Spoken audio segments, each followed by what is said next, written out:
Hey, friends. Okay. Beginning of my yoga experience, before I was even a yoga teacher, I loved vinyasa. I loved strong hatha. I loved power yoga and I loved Bikram. I'm going to admit it. I enjoyed the classes and the heat. And long before the documentary was made, allegations were coming out around Bikram, and the studios were now leaving the teachings of only teaching what Bikram taught and starting to break out, calling it Hot 26, and then offering other classes. And I one day saw on the schedule something called Warm Yin. And I had no idea what it was. And I thought, well, let me go and try it. I checked out the description. It sounded kind of slow, which I wasn't quite into at the time, but I thought maybe it would be good and the time worked. So I showed up and I found a soulmate in Yin Yoga. And often it can be explained as the opposite of hatha. Well, hatha is to help us with our physical strength and building muscle. Yin is the same, but not for the elastic tissues like the muscles, but more for the plastic tissues like the tendons and the ligaments. So yin is known for its stretch and for its flexibility qualities, right? If you really want to increase your flexibility, practice yin. What we know is stretching muscles within a faster paced yoga class doesn't actually affect flexibility, even though there are benefits to stretching the muscles.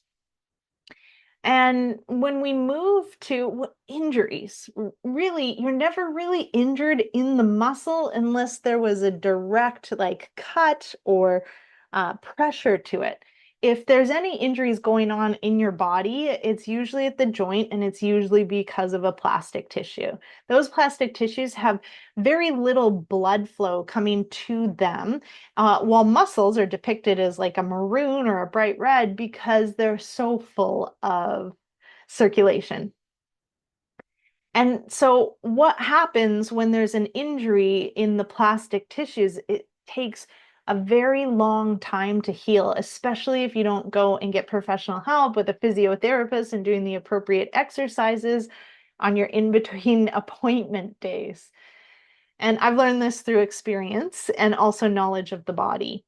And therefore, what yin does is yin's almost like circulation. Yin is what creates or sends the message for the plastic tissues to rebuild or strengthen or grow more.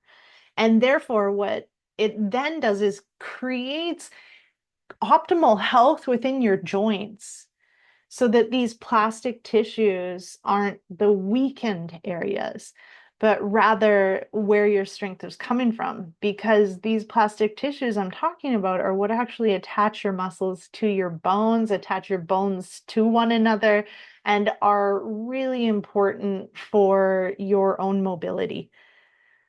So if you're wanting to dive into either be teaching other people yin and or improving your own flexibility, this is a really great program.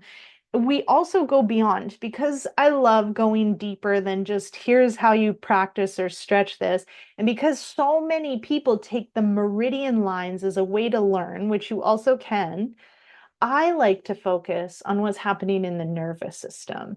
We take a look at emotions and how the body is holding a lot of emotions and trauma within the fascial tissue, and what happens in a yin practice to literally kind of like bubble up and remove these tensions, these stored emotions for us to move through. And therefore, also breath is important within the practice. And we look at all of these teachings so that you yourself can teach your students the benefits of yin, really why we do yin, and confidently and safely guide people into understanding their own bodies.